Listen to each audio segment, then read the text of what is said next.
지난주 본문은 설교 이후에도 계속 잊혀지지 않았습니다. 왜냐하면 에서를 만나가는 그 야곱의 모습이 꼭 우리의 모습과 같았기 때문입니다. 우리가 문제를 맞닥뜨리게 되면 자신의 머리로 굴려 해결해 보려고 합니다. 그러다가 불안감에 하나님께 기도합니다. 그런데 얼마 기도하지도 않고 기도한다고 뭐 달라지겠어 하는 마음에 결국 자신의 믿는 것을 의지하게 됩니다. 사람을 의지하거나 물질을 의지하거나 자리를 의지하거나 또는 뭔가를 의지합니다. 그런데 야곱은 자신이 가진 물질을 의지했습니다. 그래서 엄청난 물질을 에서에게 뇌물로 제공하나 그 모든 것이 혹시에 불과할 뿐이었습니다. 결국 내일이면 피할 수 없는 에서와의 만남을 앞두고 강 이편에 홀로 남은 야곱은 잠을 이룰 수 없었습니다. 낯선 누군가와 만났고 그를 필사적으로 붙잡게 됩니다. 저는 이 모습을 우리가 아는 기도로 연결해 생각해도 좋을 것 같습니다. 아마 야곱은 그 사람을 붙잡고 몸부림치며 살려달라고 도와달라고 외치며 자신의 잘못된 과거와 죄악들을 용서해달라고 하나님께 부르짖었을 것입니다. 마치 답을 얻지 못하면 절대 기도의 끈을 놓지 않겠다는 사생결단의 기도처럼 말입니다. 아마도 밤새 그 사람을 붙잡고 부르짖으며 회개도 하고 통곡도 하고 이젠 주님의 말씀대로 살겠다는 결단도 하고 했을 것입니다. 결국 그가 하나님을 이기게 됩니다. 그런데 야곱이 하나님을 이긴 것일까요? 아니면 하나님이 져 주신 것일까요? 우리가 오직 주님만 붙잡으면 주님은 우리에게 져 주실 것입니다. 하나님은 야곱에게 거짓의 이름, 속임수의 이름 야곱을 버리게 하고 하나님을 이긴 자란 의미의 이스라엘이란 이름을 주면서 그의 정체성을 바꾸게 됩니다. 마치 아브라함을 아브라함으로 바꾸신 것처럼 말입니다. 야곱은 그 사건 이후로 변화되었습니다. 그전에는 자신의 머리를 의지하거나 또는 자신의 가족이나 가축 또는 자신의 물질 뒤에 숨어 나아갔다면 이제는 자신이 가장 먼저 전면에 나서 에서를 맞이한 것입니다. 만약 야곱이 끝까지 비겁한 모습을 보였다면 에서와의 극적인 만남과 화해는 일어나지 않았을 수도 있습니다. 그러나 하나님을 이긴 자 야곱은 맨 앞에 나아가 에서를 맞이한 것입니다. 그리고 형님의 얼굴을 보자 어젯밤 그렇게 붙잡고 있던 그 사람의 얼굴이 투영되어 보인 것입니다. 그래서 하나님의 얼굴을 보는 것 같다고 말한 것입니다. 그는 거짓을 버리고 하나님을 붙잡으니 하나님을 보게 된 것이라고 하는 것입니다. 그래서 하나님이 일하시니 그 혹시가 역시가 된 것입니다. 우리는 하나님을 끝까지 붙잡아야 할 줄 믿습니다. 그래야 사는 길이 열립니다. 세상의 것이 아무리 대단하다 할지라도 그것은 혹시에 불과할 뿐입니다. 절대 이 사실을 잊지 마시길 부탁드립니다. 오늘은 변화된 야곱이 저지른 작은 불순종을 다루고자 합니다. 아니 변화되었다고 하는데 갑자기 웬 불순종이냐라고 말할 수 있는데 아직도 남아있는 그의 쓴뿌리라 하겠습니다. 물론 그의 행동은 충분히 이해는 되지만 하나님 앞에 철저하게 정확하게 정직해야 합니다. 오늘 본문을 통해 하나님은 우리를 어느 곳으로 이끌어 가시는지 깨닫게 될 것입니다. 오늘도 말씀 가운데 깨달음과 신앙의 도전이 있기를 예수님의 이름으로 소망합니다. 매년 국제투명성 기구에서 나라별 부패 인식지수를 발표합니다. 부패 지수를 발표하면 좋으련만 부패는 숨겨진 것이라 확인하기 어려운 면이 있어서 그에 상응하는 부패 인식지수를 사용하여 부패 정도를 판단하고 있습니다. 부패 인식지수란 대중들이 느끼는 국가의 청렴도 수준을 의미하는데 순위가 높을수록 청렴함을 의미합니다. 그 지수를 따라 한국은 OECD 국가 38개 국가 중에 22위를 차지했습니다. 그러므로 이 수치를 통해 대한민국의 정직성, 청렴도가 중간 이하임을 알 수 있습니다. 우리가 행복하지 않은 이유가 정직하지 못함이라고 말씀드렸는데 그 증거가 여기에도 확인할 수 있습니다. 우리나라 그 행복지수가 부패인식지수와 동일한 순위입니다. 우리가 잘 못 사는 이유가 정직하지 않음에 있음을 명확하게 보여주는 것입니다. 이 정직의 문제는 점점 국가의 신용도를 떨어뜨릴 것입니다. 정직하지 않은 나라에 어느 나라가 믿고 투자하겠습니까? 그 나라의 제품을 신뢰하겠습니까? 우리가 정직하지 못함으로 성수대교가 무너졌고 삼풍백화점이 붕괴했으며 세월호가 침몰했습니다. 정직하지 못함으로 우리의 삶은 점점 더 힘들어지고 있습니다. 그런 대한민국에서 인터넷 보급률 세계 1위가 무슨 의미가 있으며, 세계 경제 규모 10위가 무슨 의미가 있으며, 세계 GDP 순위 13위가 무슨 의미가 있으며, 월드컵 4강이 무슨 의미가 있겠습니까? 한국의 어느 개그맨이 이런 유행어를 남겼습니다. 대한민국에 안 되는 게 어디 있어? 정말 대한민국에 안 되는 게 어디 있습니까? 죄를 지어도 돈 많은 사람은 방금 은퇴한 전직 판사나 검사를 단체로 고용해 재판을 받습니다.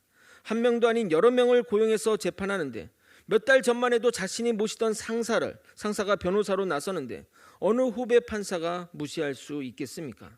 그들은 대놓고 너도 언젠가는 은퇴할 것이고 은퇴하면 올 곳이 여긴데, 그런 식으로 하다가는 나중에 은퇴하고 보자 하는데 누가 맘 편히 얼굴에 철판을 깔고 재판하겠습니까?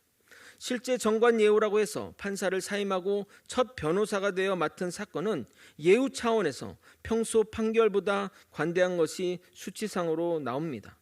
그러니 재벌들은 그런 전직 판사를 기용해서 재판하는 것입니다. 그들에게 20억 정도 주는 것은 돈도 아니기 때문에 그렇게 하는 겁니다. 이런 이유로 국민들이 사법부를 신뢰하지 못하는 겁니다.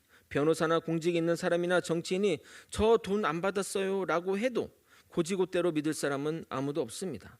저는 대한민국에 좀 안 되는 것이 있었으면 하는 정직한 사회가 되었으면 좋겠습니다. 지난주 야곱은 에서와 극적으로 화해하고 상봉한 후에 헤어져 세겜성에 나아가 그곳에 정착해서 단을 세우게 됩니다. 오늘 읽은 본문을 보게 되면 18절에 밧담 아람에서 세겜에까지 하나님의 도우심으로 평안히 도착하여 그 성읍 앞에 장막을 쳤다고 기록되어 있습니다. 그리고 그 장막을 친 밭을 세겜의 아버지 하몰에게서 베크시타에 사게 됩니다. 이어서 거기에 단을 쌓고 단의 이름을 엘 엘로헤 이스라엘이라고 부르게 됩니다. 그 뜻은 하나님, 오 이스라엘의 하나님. 이스라엘이 또 야곱의 의미를 하기 때문에 오 나의 하나님이란 의미입니다. 집을 짓고 땅을 산 다음에 제단을 쌓는 행위는 이곳에 정착하겠다는 의미입니다. 그런데 별다를 것 없는 그 행동이 그와 그의 가족에게 엄청난 재앙을 가져오게 됩니다. 무엇 때문에 일어난 일인지 한번 살펴보도록 하겠습니다. 왜 그의 행동이 문제가 되는지 알려면 과거의 사건을 소환해야 합니다. 20년 전 야곱은 아버지를 속여 에서가 받을 축복을 대신 받게 됩니다. 이에 에서는 화가 무척 많이 났고 아버지가 돌아가시면 형은 자신에게 복수할 것을 알았기에 어머니의 조언을 따라 아버지의 집을 떠나게 됩니다. 밖의 일보다는 어머니를 도와 집안일을 했던 야곱이 자신의 든든한 후원자인 어머니를 떠나 처음으로 어머니의 고향에 가게 되었습니다. 지금이야 도로 표지판도 있고 또 지도도 있고 내비도 있어 물어물어 길을 가면 어떻게든 목적지를 찾아갈 수 있으나 그 당시는 길도 도로도 없이 밤에는 별 보고 낮에는 태양을 보고 가야만 했습니다. 평소에 집에 주로 머물던 야곱은 한 번도 이렇게 긴 여행을 해보지 않았을 것입니다. 그가 얼마나 두렵고 또 막막하고 떨렸겠습니까? 그 막막함을 저는 과거 선교를 갔던 몽골에서 경험했습니다. 몽골의 수도는 울란바토르인데 그곳에서 10시간 정도에 되는 거리를 그 지역을 가게 되었습니다. 울란바토르를 나선 지 1시간이 지나자 비포장 도로가 나왔습니다. 몽골의 비포장 도로는 우리가 생각하는 비포장 도로와는 차원이 달라서 도로라기보다는 그냥 초원길이고 그 초원에 난 차가 다녔던 그 흔적을 따라가야 했습니다. 그런데 광활한 대지에 차가 다닌 길이 수십 개가 넓게 퍼져 있어서 어느 길로 가야 할지 막막할 때가 많았습니다. 처음에 갈 때는 그 광활한 들판, 또 멀리서 보이는 양떼들의 모습, 저 멀리 산 초입의 모습까지 보이는 그 모습에 감탄하며 경외감을 가지고 바라봤습니다. 그런데 여러분, 10시간 내내 같은 풍경을 본다고 생각해 보십시오. 가는 동안 건물도 하나도 없고 간간히 보이는 몽골인의 천막 계르뿐이니 가축들이 그 있는 들판을 보며 달리는 것은 정말 황량함 그 자체였습니다. 유명한 CCM 작곡가인 고영원 목사님이 쓴 부흥이라는 찬양을 성도님이 잘 아실 텐데 그 찬양곡을 몽골에 와서 그 광야에서 썼다고 합니다. 광야에서 그 찬양을 부르면 그 가사가 주는 그 느낌이 정말 잘 전달되며 어떤 때는 눈물이 나기도 합니다. 가사의 일부분을 좀 읽어드리면 이렇게 시작되죠. 이 땅의 황무함을 보소서, 하늘의 하나님 긍휼을 베푸시는 주여. 그런 황량한 길이다 보니 가끔 몽골 선교사님이 길을 잃어 위험에 처하기도 한다고 합니다. 특히 겨울에는 영하 40도 이하로 떨어져 내려가는데 만약 그 가는 가운데 차가 고장이 나면 그날 그곳으로 다른 차가 지나가지 않으면 밤새 얼어 죽을 수도 있습니다. 하루에 차가 몇 대 지나가지 않고 정해진 길이 아니라 길이 어디든 있으니 만약에 차가 지나가도 멀리서 지나가는 곳이면 소리소리 질러가며 도움을 요청해야 합니다. 보면 다행이고 못 보면 그냥 답이 없습니다. 요즘은 통신 장비가 발달해 거의 그런 일은 없겠는데 한겨울이 지나고 초원에 있던 차가 발견됐는데 그곳에 얼어 죽은 자들이 발견된 적도 있다고 합니다. 그래서 겨울에는 꼭 차에 초코파이랑 양초를 휴대하고 다닌다고 합니다. 초코파이는 알겠는데 양초는 왜이지 하실 텐데 그 넓은 차에 양초 하나만 켜고 있어도 그 양초가 내는 열이 엄청나서 절대 얼어 죽지는 않는다고 합니다. 제가 이렇게 길게 몽골 이야기를 주저리 하면서 그 상황을 설명하는 이유는 성경을 읽을 때 최대한 그 주인공의 처한 입장이 되어 읽어보자는 의미로 말씀드리는 것입니다. 성경을 그냥 옛날 이야기로 읽으면 정말 재미없는 글이 성경입니다. 그래서 저는 여러분에게 성경을 읽을 때 자신이 경험했던 그런 것들을 상상하며 보라는 이유가 최대한 그 주인공과 그 주인공의 처한 입장에 다가가기 위해서입니다. 그렇게 성경을 읽다 보면 성경의 사건이 살아서 움직이게 됩니다. 주인공이 눈물을 흘리면 나도 눈물을 흘리게 되고 주인공이 주여 외치면 함께 외치게 됩니다. 이런 식으로 성경을 읽으니 저는 성경이 가장 재미있고 읽을 때마다 숨겨진 보물을 찾는 것 같습니다. 제가 최대한 여러분을 그 길로 인도하려고 합니다. 여러분에게도 성경이 가장 재미있고 여러분의 생명을 살리는 책이 되길 예수님의 이름으로 소망합니다. 다시 본문으로 돌아와 야곱은 홀로 그 막막한 길을 나선 것입니다. 제가 성지순례를 다녀왔을 때 이스라엘 광야 또한 몽골 광야 못지않게 황량합니다. 아마 그는 집 밖을 나서 본 적이 이번이 처음일 것입니다. 그런 야곱이 부모를 떠나 광야길을 떠나게 되었습니다. 가면서 먹으라고 싸준 음식은 다 떨어졌고 낮에는 해가 또 뜨거워 걷기 힘들고 밤에는 영하에 가까운 온도로 내려갑니다. 초행길이라 제대로 가는 곳 있는지 걱정하며 밤 깊은 어두운 길을 혼자 걸어갑니다. 그렇게 길을 가다 피곤하여 잠을 자게 되었는데 정말 지독한 두려움과 외로움에 잠이 들었을 것입니다. 저는 이 부분을 읽으면서 아까 말한 그 몽골의 초원을 생각하며 떠올리며 읽었습니다. 만약 몽골의 허허벌판과 같은 초원에서 나홀로 가다가 홀로 잠을 잔다고 생각하니 정말 외로움과 그 막막함에 눈물이 날 것 같았습니다. 야곱은 그렇게 잠이 들어 꿈을 꾸게 되었는데 꿈에서 그렇게 그리운 하나님을 만나게 됩니다. 그 하나님이 야곱에게 이렇게 말씀하십니다. 창세기 28장 15절입니다. 내가 너와 함께 있어 내가 어디로 가든지 너를 지키며 너를 이끌어 이 땅으로 돌아오게 할지라. 내가 내게 허락한 것을 다 이루기까지 너를 떠나지 아니하리라 하신지라. 제가 오버한다고 생각하지 마시고 들어주시기 바랍니다. 저는 이 부분을 읽으면서 혼자 눈물이 났습니다. 내가 어디로 가든지 너를 지키며 너를 이끌어 이 땅으로 돌아오게 할지라. 내가 허락한 것을 다 이루기까지 너를 떠나지 아니하리라. 여러분이 야곱이라면 이렇게 말씀하시는 그 하나님의 음성을 들으면 어떤 기분일까요? 하나님의 말씀이 얼마나 위로가 될지 짐작이 가십니까? 이후에 꿈에서 깬 야곱은 자신을 위로해 주던 그 하나님을 향해 자신이 돌베개 베었던 그 돌을 기둥 삼아 단을 쌓고 이렇게 서원하게 됩니다. 창세기 28장 20절에서 22절을 여러분이 한번 읽어보도록 하겠습니다. 이게 없나요? 20절 22절이 없나요? 그럼 제가 읽어도록 하겠습니다. 야곱이 서원하여 이르되 하나님이 나와 함께 있어서 내가 가는 이 길에서 나를 지키시고 먹을 떡과 입을 옷을 주시어 내가 평안히 아버지 집으로 돌아가게 하시오면 아버지께서 나의 하나님이 되실 것이요 내가 기둥으로 세운 이 돌들이 하나님의 집이 될 것이요 하나님께서 내게 주신 모든 것에서 10분의 1을 내가 반드시 하나님께 드리겠나이다 하였더라. 야곱은 이곳이 하나님의 집이라 생각해서 이곳의 이름을 벳엘이라고 짓고 하나님께 서원합니다. 평안히 이곳 아버지의 집으로 돌아오게 하시오면 여호와 하나님이 나의 하나님이 되실 것이고 내가 이곳에 집을 짓고 터를 잡고 내게 주신 모든 것에서 10분의 1을 드리겠다고 서원하게 됩니다. 10의 1조는 당신이 나의 주인이라는 의미입니다. 그리고 이곳의 이름을 히브리어로 베델, 베트가 집이란 뜻이고 엘은 하나님이니까 하나님의 집이라고 명명하게 되는 겁니다. 그런데 잘 보시기 바랍니다. 성경에 쓰여진 단어는 결코 허투루 쓰여진 것이 하나도 없습니다. 창세기 28장 22절부터 22절은 야곱이 하나님께 한 서원입니다. PPT를 한번 보여주십시오.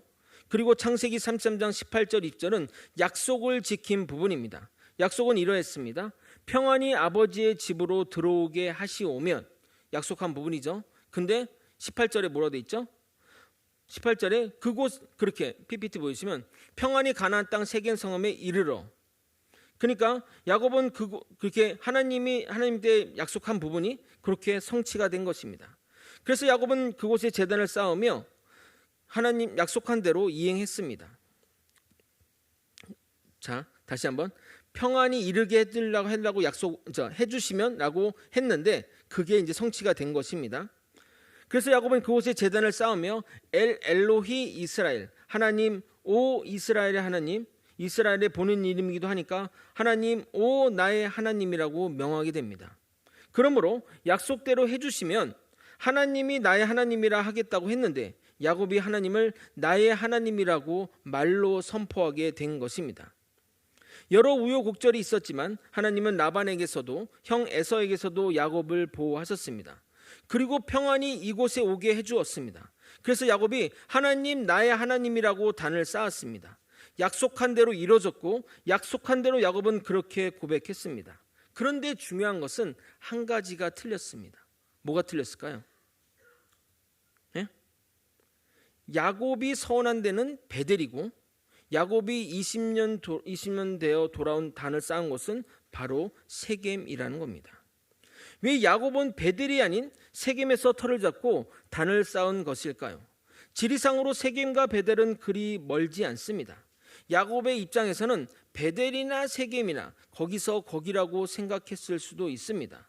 왜 야곱은 약속한 베델이 아닌 세겜의 터를 잡고 단을 쌓은 것일까요? 야곱이 떠나기 전 20년 전이나 돌아온 지금이나 베델은 여전히 광야입니다. 즉 요즘 말로 하면 기반 시설이 하나도 없는 허허벌판이라는 겁니다. 그러나 세겜은 촌락을 이루어 사람들이 살고 있고 여러 가지로 살기 좋은 곳입니다. 야곱의 생각에 이곳이 베델에서 멀지도 않으니 그리고 살기 좋은 이곳에 살면 괜찮지 않을까 생각했던 것입니다. 그래서 그곳에 터를 잡고 단을 쌓고 이곳에 살겠다고 하나님께 고백한 것입니다. 그런데 여러분 그곳에서 엄청난 일이 벌어집니다. 그곳 세겜에서 자신의 딸 디나가 강간을 당하게 됩니다. 그의 오빠들이 복수를 하고자 계략을 세워 세겜의 남자들을 학살하게 되고 노략질을 하게 됩니다. 결국 그것이 소문이 나서 주변국에서 야곱의 가족에게 복수하려고 쳐들어오게 됩니다. 결국 야곱과 그의 가족들은 세겜을 떠나 베델로 올라가게 됩니다. 오늘 읽은 본문이 바로 그것입니다. 창세기 35장 1절에서 5절 읽어도록 하겠습니다. 하나님이 야곱에게 이르시되 일어나 베델로 올라가서 거기 거주하며 내가 내 형 에서의 낯을 피하여 도망하던 때에 내게 나타났던 하나님께 거기서 제단을 쌓으라 하신지라. 야곱이 이에 자기 집안 사람과 자기와 함께한 모든 자에게 이르되 너희 중에 있는 이방 신상들을 버리고 자기 자신을 정결하게 하고 너희들의 의복을 바꾸어 입으라. 우리가 일어나 베델로 올라가자. 내 환난 날에 내게 응답하시며 내가 가는 길에서 나와 함께 하신 하나님께 내가 거기서 제단을 쌓으려 하노라 하매 그들이 자기 손에 있는 모든 이방 신상들과 자기 귀에 있는 귀고리들을 야곱에게 주는지라. 야곱이 그것들을 세겜 근처 상수리 나무 아래에 묻고 그들이 떠났으나 하나님이 그 사면 고을들로 크게 두려워하게 하셨으므로 야곱의 아들들을 추격하는 자가 없었더라. 결국 야곱이 처음 하나님께 약속한 곳인 베델로 나아가며 삼촌네 집에서 가져온 우상들과 이방 신상들을 다 버리게 됩니다. 즉 정결한 자세와 마음으로 아무것도 없는 광야로 주님만 바라보며 나아간 것입니다. 하나님 야곱을 이제 하나님의 집에 들어와 살게 할 수준으로 이끄시는 것인데 조금의 타협도 조금의 죄악도 남기시지 않겠다는 것입니다. 이렇게 하나님이 야곱을 이곳 베델로 이끄시는 것은 하나님께로 돌아오는 것입니다. 세상의 기준, 세상 사람들이 사는 그 세계에 살다 보면 세상 기준에 맞춰 살게 될 것이고, 처음에는 좋아 보이고 잘 사는 것처럼 보이나 결국 죄악에 물들어갈 수밖에 없습니다. 하나님을 믿는다지만 이방 족속들과 어울려 살다 보면 어느새 우상 숭배를 하게 되는 것입니다. 우리도 마찬가지입니다. 여러분이 하나님을 믿는다고 하면서 여전히 세상 것을 믿고 의지한다면 결국 우리도 세상에 물들어가게 될 것입니다. 교회 와서 열심히 기도하고 하나님을 찾고 하지만 월요일이 되어 세상에 나아가 세상의 법칙대로 세상 기준으로 살다 보면 어느새 그것에 익숙한 자신을 발견하게 됩니다. 세상이 거짓되니 나도 그래도 괜찮겠지 하며 말입니다. 거제의 소망교회 성도 여러분, 세상이 말하는 성공이 그럴듯하고 멋있어 보일지 몰라도 하나님 안에 있는 평안과는 비교할 수 없습니다. 안타까운 것은 그러한 것을 알 때쯤 좋은 시절은 다 지나간다는 것입니다. 물론 믿음 안에 있는 것이 갑갑해 보이기도 하고 나를 옥죄는 것 같기도 하고 자유가 없는 것처럼 여겨질 수도 있습니다. 그래서 세상에 나가 세상을 벗삼아 살지만 결국 몸과 마음이 망가져서 돌아오게 되는 것입니다. 나 주를 멀리 떠났다 이제 옵니다. 나 죄의 길에 시달려 주여 옵니다. 나 이제 왔으니 내 집을 찾아 주여 나를 받아 주소서. 이렇게 고백하며 주님께 나오는 사람들을 저는 수없이 봤습니다. 우리가 이제는 이런 실수를 반복하지 않기를 바랍니다. 결국 야곱은 자신이 서원한 곳인 베델로 오게 됩니다. 처음부터 이곳에 왔으면 가족 가운데 비극적인 일이 일어나지도 않았을 것인데 말입니다. 우리가 믿는 하나님은 정확하신 분이십니다. 하나님 우리에게 약속하시면 그 약속한 대로 반드시 이행하시고 그 결과도 정확하게 받으시는 분이십니다.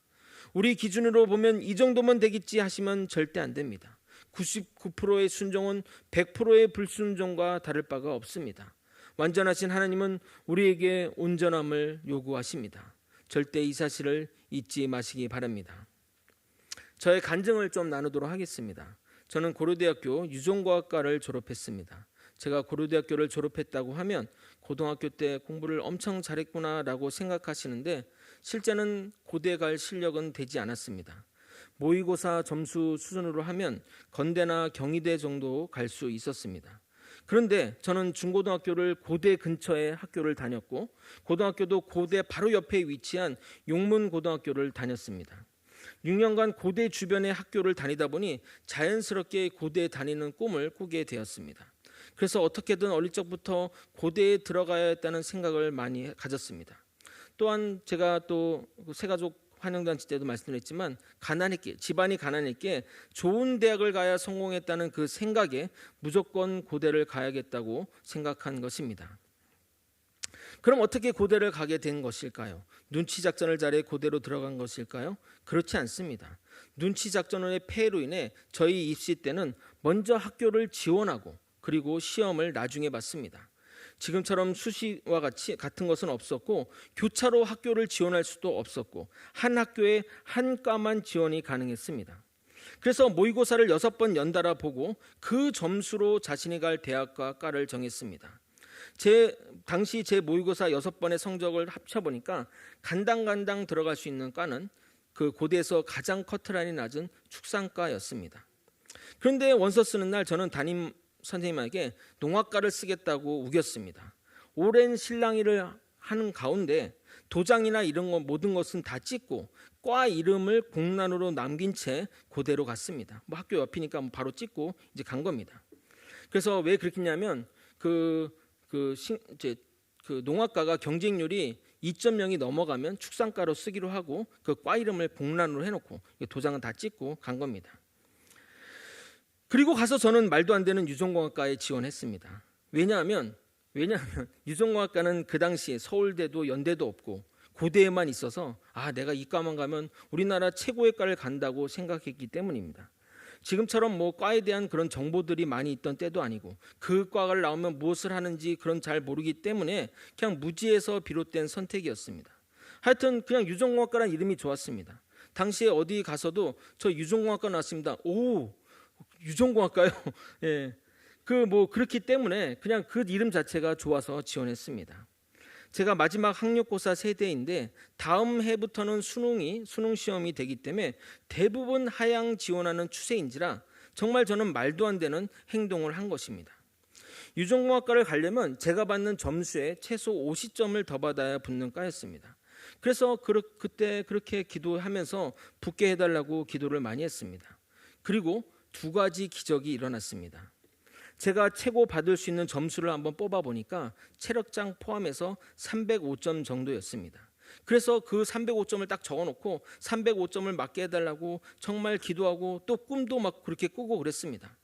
첫 번째 기적은 시험을 보고 집에 와 맞춰보니 정확하게 303점을 맞은 것입니다. 그런데 영어 주관식 문제 답이 영어 주관식 문제 답 정답 8번 답이 2B였는데 저는 이제 B만 썼거든요. 근데 이틀 후에 여기서 2가 생략이 가능하다며 B를 쓴 사람도 맞게 해준다는 겁니다. 그래서 정확하게 305점을 맞게 되었습니다.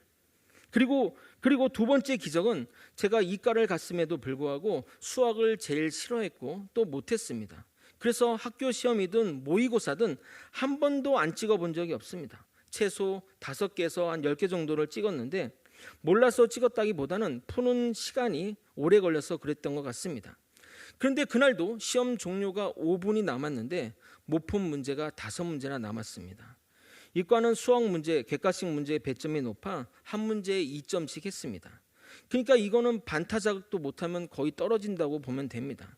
5분이 남아 정신이 혼미한 가운데 그냥 찍으려고 하니까 머릿속에 갑자기 이런 생각이 뜨는 겁니다. 그때는 사지선다였거든요. 1, 2, 3, 4 빈도수가 비슷하게 나온다라는 생각이 들어서 1, 2, 3, 4 숫자를 다 세어봤습니다.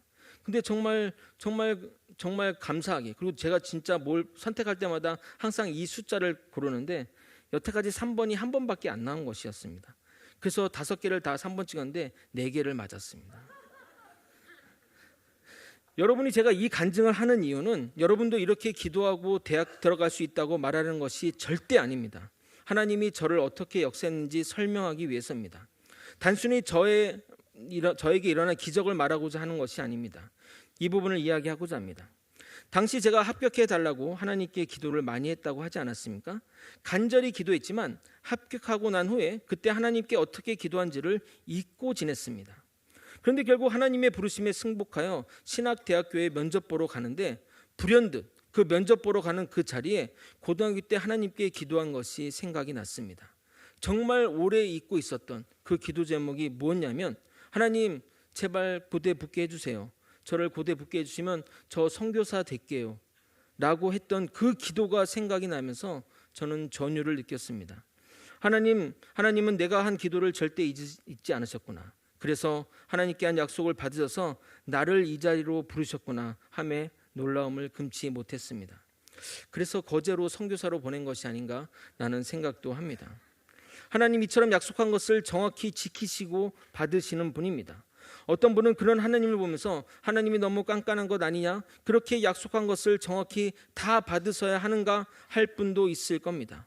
여러분, 하나님이 은혜로우시다는 그 표현에는 하나님이 신실하시다는 것이 기본이 되어 있습니다. 하나님은 약속한 대로 우리에게 행하시는 분이십니다. 만약 하나님이 분위기나 기분에 따라 결정하고 행동한다고 생각해 보십시오. 마치 하나님이 인간처럼 행동하신다면 우리는 그 하나님 앞에서 불안에 떨며 공포에 떨며 하나님의 눈치를 보며 살아갈 것입니다. 하나님이 언제 화가 나서 우리를 쓸어버리지 않을까, 하나님을 분노하게 만들면 안 되는데 하며 근심과 걱정 속에 살아갈 것입니다. 우리가 믿는 하나님은 성경의 말씀대로 약속대로 행하셨고 심지어 그 신실함 때문에 자신의 독생자를 우리의 죄를 위해 내어주시기까지 하신 분이십니다. 그 은혜로운 행위의 근본에는 하나님의 신실하심이 있기에 가능한 겁니다. 하나님은 말씀하신 바를 정확히 지키시고 정확히 받으시는 틀림없으신 분이십니다. 하나님은 저와 야곱의 서원 기도를 받으셨고 하나도 빠짐없이 신실하게 이루셨습니다. 하나님은 하나님이 하실 일들을 다 하신 것입니다. 우리가 안 지킨 것뿐입니다. 그런데 여러분, 우리가 하나님께 한 약속을 이행했다고 해서 하나님이 어떤 덕을 보십니까? 하나님은 아쉬울 것이 없으신 분입니다. 하나님이 신실하심이 우리의 구속을 위해 하셨듯이 하나님이 받으신 서원은 철저히 우리를 위해서이십니다. 사기꾼 야곱을 이스라엘의 민족의 아버지로 만드셨듯이 저 또한 주님의 은혜로 이 자리에 서 있게 된 것입니다. 저는 하나님의 일을 하는 것이 얼마나 행복하고 즐거운지 모릅니다. 하나님의 인도하심에 감사하고 잊지 않고 불러줘서 저를 사용하심에 감사드릴 뿐입니다. 말씀을 정리하겠습니다. 저도 여러분도 하나님께 마음껏 서원하며 기도했으면 좋겠습니다. 하나님은 우리가 주님을 간절히 붙잡으며 나아오기를 바라십니다. 그래서 말도 안 되는 약속도 받아주시는 것입니다. 궁극적으로 나의 성화와 거룩함을 위해 그것이 가장 좋은 길이기에 그렇게 인도하시는 것입니다. 우리가 우리의 삶을 주님께 맡기면 주님은 우리의 삶을 받으시고 우리를 인도해 주십니다. 이것을 한 번만 경험하면 여러분의 신앙생활은 완전히 바뀌어질 것입니다. 그러나 맡기지 못하니까, 주님을 간절히 붙잡지 않으니까, 기도가 없으니까 우리는 그 놀라운 축복을 받지 못하는 겁니다. 정말 여러분이 주님께 붙들려 살아 세상이 줄 수 없는 평안의 삶을 살아가는 저와 여러분이 되시길 예수님의 이름으로 축원드립니다. 우리 이런 마음을 담아 찬양하고 기도의 자리로 나갔으면 좋겠습니다. 나의 마음 받으소서 찬양하시겠습니다.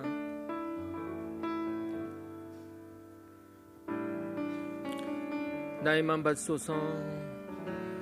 나의 마음 받으소서. 오셔서 주님의 처소 삼으소서. 나의 전부이신 주여 내 마음을 받아주소서. 나의 마음 받으소서. 나의 마음 받으소서.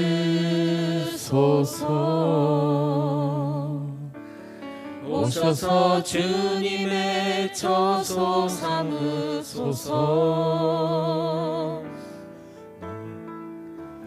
나의 전부이신 주여 내 마음을 받아주소서. 나의 마음을, 나의 마음을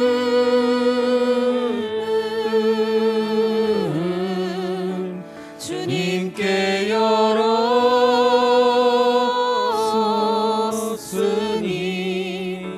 주여 내게 오셔서 내 맘에 거하여 주옵소서. 주가 기뻐하는 주의 성전 되게 하소서. 나의 맘 받으소서. 오셔서 주님의 처소 삼으소서. 나의 전부이신 주여 내 맘을 받아주소서. 이 시간 눈을 감고 기도하기를 원합니다. 하나님께 서원 기도하셨습니까? 그 서원을 우리는 어떻게 지키고 있는지 다시 한번 돌이켜보길 소망합니다. 아버지, 또한 우리 가운데 하나님을 의지하며 붙들고 사는 믿음의 삶이 있는지 돌이켜보게 도와주옵소서. 하나님을 붙들고 하나님을 놓지 않으면 하나님 분명히 우리의 삶을 이끌어 가실 것인데, 우리가 불신으로 또 불신앙으로 인해 하나님 붙잡지 않고 살아가는 우리의 모습들을 돌이켜보게 도와주옵소서. 아버지, 정말 이제는 하나님을 붙잡고 살아가는 믿음의 사람들이 되게 도와주옵소서. 하나님의 이끌린 삶이 얼마나 축복인지 경험시켜 주시옵소서. 온전히 주님께 나아가는 믿음의 사람이 되길 원하오니 다 함께 주님의 이름 부르고 통성으로 기도하시겠습니다. 주여, 이 시간 기도 가운데 하나님 아버지, 하나님께 서원했던 것들이 생각나게 도와주옵소서. 아버지, 하나님께 서원했지만 여러 가지 사정과 사정 때문에 지키지 못했던 우리의 서원들을 하나님 앞에 지킬 수 있는 믿음의 사람들이 되게 도와주시옵소서. 아버지, 그러나 나는 하나님께 한 번도 서원한 적도 없고 하나님께 바랄 것도 없고 기대하지도 못했다면 아버지, 하나님의 인도하심을 받아 살아가는 믿음의 백성 될 수 있도록 이끌어 주시고 인도하여 주옵소서. 아버지, 세상의 것을 의지하며 살아가기보다는 하나님의 것을 의지하며 살아갈 때 하나님이 주시는 그 놀라운 축복과 하나님의 그 인도하심과 하나님의 그 놀라운 계획 안에 내 삶이 주어지게 된 것을 깨닫게 될 것입니다. 주님 붙들어 주시고 인도하여 주옵소서. 하나님께 내 삶이 주어집니다. 하나님께만 내 생애의 삶이 있습니다. 그 삶을 찾아가며 믿음에 살 수 있도록 이끌어 주시고 인도하여 주옵소서. 하나님의 그 놀라운 역사가 우리의 삶을 이끌어 가심을 믿게 도와주시고 온전히 주님을 의지하며 살아갈 때 하나님과 동행하는 삶을 살게 될 것을 깨닫고 아버지여, 기도하기 원합니다. 서원하기 원합니다. 붙들어 주시옵소서. 간절히 붙들어 주시옵소서. 주시옵소서. 주님의 은혜 안에 살아가는 우리의 삶들이 아버지 하나님의 영광을 위해 살아갈 수 있도록 도와주시옵소서. 하나님께 소원하기 원합니다. 하나님께 기도하기 원합니다. 하나님께 붙들린 자 되기 원합니다. 언제나 주님을 의지하며 살아가는 믿음의 백성들 되게 도와주시고, 아버지 세상에 의지하여 세상의 것들에 아버지 휩쓸려 다니는 것이 아니라 하나님의 말씀과 하나님의 그 생명 가운데 살아가는 믿음의 백성 되게 도와주시옵소서. 주님 인도하여 주옵소서. 우리의 삶이 주님께 있습니다. 우리의 모든 것이 주님께 있습니다. 이 믿음의 고백으로 살아갈 수 있는 아버지 우리 성도들이 될 수 있게 도와주시옵소서. 하나님께 서원한 모든 것이 생각나 그 서원한 것을 지키는 믿음의 백성들이 되게 도와주옵소서. 아버지 주님을 확실히 믿지 못해 주님께 맡기지 못한 아버지 우리 주의 백성들이 있습니다. 하나님의 인도하심 받으며 하나님이 인도하시는 그 삶을 살아갈 수 있도록 주님께 맡기는 자 되게 도와주시옵소서. 하나님을 붙드는 자 되게 도와주옵소서. 세상 것과 세상의 물질이 아닌 하나님을 붙잡고 하나님과 함께 동행하는 축복된 삶을 살아갈 수 있도록 이끌어 주시옵소서. 내겐 주님밖에 없습니다. 오직 주님밖에 없습니다. 주님, 내 삶을 인도하여 주시옵소서. 간구하오며 지금은 우리 구주 예수 그리스도의 은혜와 우리 하나님 아버지의 크신 사랑과 성령 하나님의 감동감화 교통 역사하시는 귀한 은총이 주께 약속한 모든 것에 정직하게 지키려고 애쓰는 주의 성도님 머리 위에, 그리고 거제 소망교회 위에 이제로부터 영원히 함께 있을지어다. 아멘.